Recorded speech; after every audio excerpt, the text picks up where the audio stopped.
Hi అండి. Welcome to my channel. ఈ వీడియోలో వచ్చేసి బ్యాక్ బోట్ నెక్ ఇలా జిప్ వేసి చక్కగా నీట్‌గా బొటిక్ ఫినిషింగ్ వచ్చేలాగా ఏ విధంగా స్టిచ్చింగ్ చేయాలి అనేది ఈజీగా చూపిస్తానండి. మీరు చివరి వరకు కూడా స్కిప్ చేయకుండా చూస్తే చక్కగా అర్థమవుతుందండి. మీకు జిప్ కూడా ఇక్కడ చూపిస్తున్నాను చూడండి. ఇలా క్లాత్‌కిను మనం వేసిన జిప్‌కి కూడా గ్యాప్ లేకుండా నీట్‌గా స్టిచ్ చేసుకోవాలండి. అప్పుడే మనం బ్లౌజు వేసుకున్నప్పుడు నీట్‌గా ఉంటుందనమాట. లేదు క్లాత్‌కిను, జిప్‌కి గ్యాప్ వచ్చేలాగా స్టిచ్ చేసామంటే ఫినిషింగ్ అయితే అస్సల బాగోదండి. ఇప్పుడు మనం ఈ ఈ విధంగా కుట్టాలంటే ఎలా స్టిచ్చింగ్ చేయాలి అనేది చూపిస్తున్నానండి. మీరు స్కిప్ చేయకుండా చూడండి. మీకు ఈ బ్లౌజ్ కటింగ్ కావాలంటే ఆల్రెడీ ఛానెల్‌లో పోస్ట్ చేశానండి. ఇదొచ్చేసి బ్యాక్ 2 పార్ట్స్ కింద ఉంటుందండి. ఎందుకంటే మనం వేసేది జిప్ కదా! కాబట్టి బ్యాక్ 2 పార్ట్స్ కింద ఉంటుంది. బ్యాక్ ఓపెన్ లెక్కలాగా అనమాటండి. ఇదొచ్చేసి ఒరిజినల్. ఒరిజినల్ క్లాత్ పైన ఇలా లైనింగ్ వేసుకోవాలి. ఆహ్, right side, wrong side check చేసుకొని, రాంగ్ సైడ్ పైన ఇలా లైనింగ్ ప్లేస్ చేసేసుకొని ముడతలు లేకుండా చక్కగా చుట్టూ కూడా ఇలా మనం స్టిచ్ అయితే వేసేసుకోవాలండి. 2 పార్ట్స్ కూడా సేమ్ ఇదే విధంగా స్టిచ్ వేసేసుకోవాలి. నేను ఈ వీడియోలో బ్యాక్ పార్ట్ వరకు స్టిచ్చింగ్ వీడియో షేర్ చేస్తున్నానండి. నేను నెక్స్ట్ వీడియోలో front princess cut with shape belt చూపిస్తానండి. అంటే వీడియో లాంగ్ లెంత్ అయిపోతే చూడాలన్న బోర్ కొడుతుంది కదా! కాబట్టి నేనిలా 2 పార్ట్స్ కిందయితే షేర్ చేస్తున్నానండి. మీరు కాబట్టి స్కిప్ చేయకుండా చూస్తే మీకు ఈ వీడియో చాలా యూజ్ అవుతుందండి. చక్కగా బొటిక్ స్టైల్‌లో ఫినిషింగ్ ఉంటుంది. చాలా బావుంటుంది బ్లౌజ్ అయితే మీకు. ఇలా మొత్తం చుట్టూ కూడా లైనింగ్‌ని ముడతలు లేకుండా ఒక స్టిచ్ అయితే వేసేసుకోవాలి. ఇలా పైన హ్యాండ్ పెట్టి జరుపుకుంటూ స్టిచ్చింగ్ వేసుకుంటే మనకి ముడతలు రాకుండా నీట్‌గా ఉంటుంది. మీరిక్కడ కావాలంటే మీరు ఏం చేయొచ్చంటే గమ్ అయినా సరే పెట్టేసుకొని ఐరన్ చేసేసుకున్న అలా అయినా బానే ఉంటుందండి. నేనైతే స్టిచ్ చేసేసాను. ఇప్పుడు రెండో పార్ట్ కూడా సేమ్ ఇప్పుడు మనం ఒక పార్ట్‌ని ఎలా స్టిచ్ చేసామో అదే విధంగా సేమ్ రెండో పార్ట్‌ని కూడా స్టిచ్ చేసేసేయాలండి. ఇక్కడ నేను కొంచెం ఫాస్ట్‌లో పెట్టేసాను. అంటే ఆల్రెడీ ఒక పార్ట్‌ని స్టిచ్ చేయటం చూపిచ్చాను కదా! లైనింగ్‌ని అటాచ్ చేయటమే కదా! అని చెప్పేసి ఇక్కడ కొంచెం నేను ఫాస్ట్‌గా అయితే పెట్టేసానండి. అలాగే వీడియో అంతా చూసాక వీడియో ఎలా ఉంది అనేది నాకు ఒక లైక్ చేసి, షేర్ చేసి, సబ్స్క్రైబ్ చేయండి. ఇటువంటి వీడియోస్ అన్నీ కూడా నేను షేర్ చేస్తూ ఉంటాను. ఇలా ఎగస్ట్రా ఉన్న ఖర్చులవి గూడా కట్ చేసేసుకోవాలి. ఇక్కడ నేను ఆల్రెడీ ఆహ్, క్యాన్వాస్ పైన మార్కింగ్ ఏ విధంగా చేసుకొని ఐరన్ చేసుకోవాలి అనేది ఒక షార్ట్ వీడియో అయితే షేర్ చేశానండి. ఆ షార్ట్ వీడియోలో అయితే చెక్ చేయండి. ఇప్పుడు ఇలా నెక్‌ని మనం ఒక పావించి ఖర్చుంచుకొని స్టిచ్ అయితే వేసేసుకోవాలి చివర. స్టిచ్ వేసేసుకున్నాక అప్పుడు మనం బ్యాక్ పార్ట్‌కి పైన ప్లేస్ చేసుకొని స్టిచ్ చేసుకోవాలండి. చక్కగా నీట్‌గా, స్లోగా స్టిచ్ చేసుకోవాలి. ఏదైనా ఎగస్ట్రా ఉంటే ఖర్చు కట్ చేసేసుకోవాలి. ఇలా 2 పార్ట్స్ గూడా స్టిచ్ అయితే చేసేసానండి. ఇలా స్టిచ్ చేసేసాక ఒకవైపు తీసుకొని ఆల్రెడీ మనం రెడీ చేసుకున్నాం గదా! నెక్‌ని క్యాన్వాస్ పెట్టేసి దీన్ని ఇలా కరెక్ట్‌గా ప్లేస్ చేసుకోవాలి. కొలత ప్రకారమే మనం తీసుకున్నాం గాబట్టి, ఇంకా దీన్ని ఇలా కరెక్ట్‌గా ప్లేస్ చేసేసుకొని క్యాన్వాస్ పైన చివరికి స్టిచ్ అయితే వేసుకోవాలండి. క్యాన్వాస్ చివర స్టిచ్ పడేలాగా చూసుకోవాలి. తర్వాత ఒక పావించు ఖర్చుంచుకొని చుట్టూ కూడా కట్ చేసేసుకోవాలి. బోట్ నెక్ అసల స్టిచ్చింగ్ చాలా ఈజీగా, చాలా త్వరగా కూడా అయిపోతుందండి. ఇలా నెక్కు కట్ చేసేసుకున్నాక కట్స్ అయితే ఇచ్చుకోవాలి. మనం వేసిన స్టిచ్ కట్ అవ్వకుండా కట్స్ అయితే ఇవ్వాలండి. ఇలా ఇచ్చాక ఇలా లోపల వైపుకి పెట్టేసుకొని ఒకసారి మీరు ఐరన్ చేసేసుకున్నా పర్వాలేదు. లేదు అంటే ఒకసారి ఇలా ప్రెస్ చేసామనుకోండి ఒక 2, 3 సార్లు కొంచెం అణిగినట్లుగా ఉంటుందనమాట. ఇలా చివరన పైన ఒక టాప్ స్టిచ్ వేస్తే నీట్‌గా ఫినిషింగ్ మనకి నీట్‌గా కనిపిస్తుంది. ఇలా స్టిచ్ వేసేసుకుంటే మనకి నెక్ అనేది రెడీ అయిపోయినట్టేనండి. ఇప్పుడు డాట్స్ అయితే వేసుకోవాలి. ఇలా చూసారు కదా! ఇక్కడ మనం ఒక స్టిచ్ వేసుకున్నాము అంటే జిప్ వేసేటప్పుడు ఆహ్, నెక్కును అది కలిసిపోయి నీట్‌గా వస్తుందండి. నెక్ దగ్గర మాత్రం ఒక స్టిచ్ వేసుకోవాలి. ఇక్కడొచ్చేసి నేను డాట్ వేస్తున్నానండి. ఈ డాట్ కూడా ఫిట్టింగ్ లైన్ వరకు కూడా ఫోల్డింగ్ చేసేసి డాట్ అయితే వేసేసుకోవాలి. ఇలా వేసుకున్నాక ఇక్కడ నడుము బెల్ట్ కూడా ఒక అంగుళం ఇది బోట్ నెక్ కాబట్టి మన ఇష్టమండి. ఒక అంగుళం గాని, అంగుళంన్నర కానీ కట్ చేసేసుకొని మనకి ఎంత పొడవు కావాలో అంతా కూడా స్టిచ్ అయితే ఒక హాఫ్ ఇంచ్ ఖర్చుతో చేసేసుకోవాలండి. ఇక్కడ ఆల్రెడీ మనం డాట్ ఏసేసాం కాబట్టి డాట్ దగ్గర ఈ నడుము బెల్ట్ అటాచ్ చేసేటప్పుడు ఒక చిన్న కుర్చీలాగా పెట్టుకోవాలండి. ఇలా స్టిచ్ చేసేసాక ఇలా ఓపెన్ చేసేసి పైన టాప్ స్టిచ్ వేసుకుంటే మనకి లైనింగ్ అనేది బయటికి కనిపించకుండా నీట్‌గా ఉంటుంది. ఇక్కడ కావాలంటే మనం పైపింగ్ కూడా వేసుకోవచ్చండి. కానీ నేను ఇక్కడ నార్మల్‌గా నడుము బెల్ట్ అయితే అటాచ్ చేసేసానండి.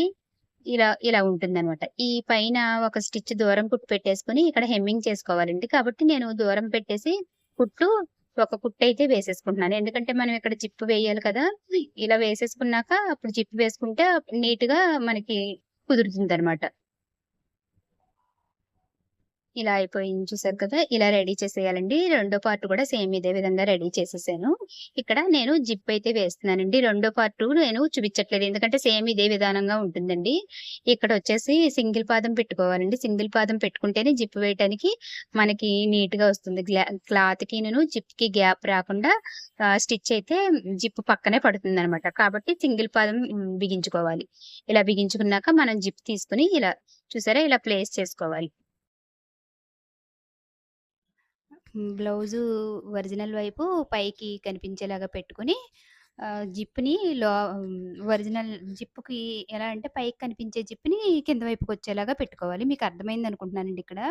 ఒకసారి జాగ్రత్తగా చూస్తే మీకు ఇంకొకసారి చెక్ చేసుకుంటే అర్థమవుతుందండి. ఇలా వేసుకున్న తర్వాత లాక్ పక్కనే అంటే జిప్పు పక్కనే స్టిచ్ పడేలాగా సింగిల్ పాదం కాబట్టి దాని పక్కనే మనకి ఈజీగా పడుతుందండి. ఈ స్టిచ్ అయితే పొడవునా వేసేసుకున్నాక ఇలా నార్మల్‌గా మ పెట్టేసుకొని ఈ ఎంతవరకు వచ్చిందో నెక్ వరకు చూసుకొని ఇలా మార్కర్‌తో ఒక మార్క్ అయితే చేసేసుకున్నామంటే మనకి కొలతనేది రెండో సైడు వేసినప్పుడు ఈజీగా అర్థమవుతుంది.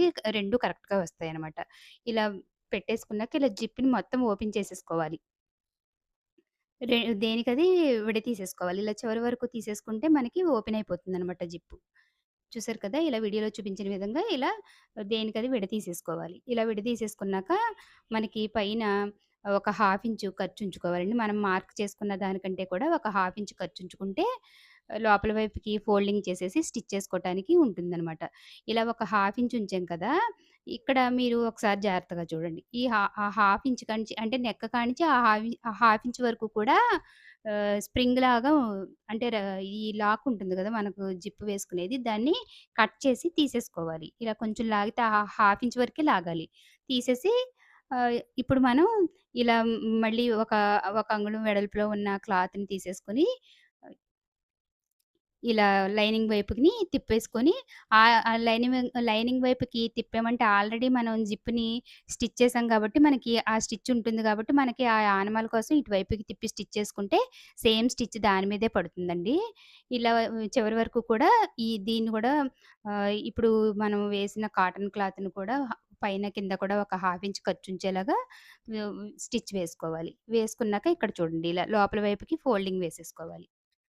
మనకి లోపల స్కిన్‌కి ఇరిటేషన్ లేకుండా నీట్‌గా ఉంటుందనమాట. ఇలా ఫినిషింగు మనకి లోపల వైపు తిప్పినా సరే చాలా నీట్‌గా ఉంటుంది. డబుల్ ఫోల్డింగ్ వేసేసుకొని చివరి వరకు కూడా స్టిచ్ అయితే వేసేసుకోవాలి. మనం కింద పైన కూడా హాఫ్ ఇంచ్ వదిలాం కదా! ఆ హాఫ్ ఇంచ్‌ని కూడా లోపల వైపుకి ఫోల్డింగ్ వేసేసుకొని డబుల్ ఫోల్డింగ్ వేసేసి స్టిచ్ వేసేస్తే లోపల వైపు కూడా మనకి జిప్ అనేది ఎక్కడా కనిపించకుండా నీట్‌గా ఉంటుందండి. ఇప్పుడు ఒక పార్ట్ అయితే రెడీ అయిపోయింది. ఇప్పుడు రెండో పార్ట్ కూడా సేమ్ ఇదే విధంగా మనం జిప్పు అటాచ్ చేసేసి రెండిటిని కలిపేసుకుంటే మనకి ఇక్కడ బ్లౌజు బ్యాక్ పార్ట్ అయితే రెడీ అయిపోతుందండి. మీకు ఫ్రంట్ పార్ట్ కూడా నేను నెక్స్ట్ వీడియోలో పోస్ట్ చేస్తానండి. ఇప్పుడు రెండో సైడు జిప్పుది కూడా తీసుకొని సేమ్ ఇందాక మనం ఏ విధంగా స్టిచ్ వేసామో అదే విధంగా స్టిచ్ అయితే వేసుకోవాలండి. పక్కనే లాక్ పక్కనే పడాలనమాట. అంటే జిప్పు మనం వేసి తీసి చేస్తాం గదా! దాని పక్కనే పడేలాగా స్టిచ్ వేసుకోవాలండి. అప్పుడే మనకి క్లాత్‌కిను, జిప్‌కి గ్యాప్ రాకుండా నీట్‌గా ఉంటుందనమాట. సేమ్ ఇందాక మనం ఎలాగ క్లాత్‌ని వేసుకున్నామో, అదే విధంగా వేసుకొని ఇటువైపుకి తిప్పేసుకుంటే ఆల్రెడీ మనం వేసిన స్టిచ్ కనపడుతుంది కాబట్టి, ఆ స్టిచ్ పైనే మనకి స్టిచ్ వేయటానికి ఈజీగా ఉంటుందనమాట. ఈ వైపుకి తిప్పుకొని వేసుకుంటే క్లాత్‌ని. ఈ క్లాత్ వేయటం వల్ల మనకి లోపల ఏంటంటే ఇరిటేషన్ లేకుండా చక్కగా గుచ్చుకోకుండా నీట్‌గా ఉంటుందండి. ఇవి ఫ్యాన్సీ జిప్పులు కదా!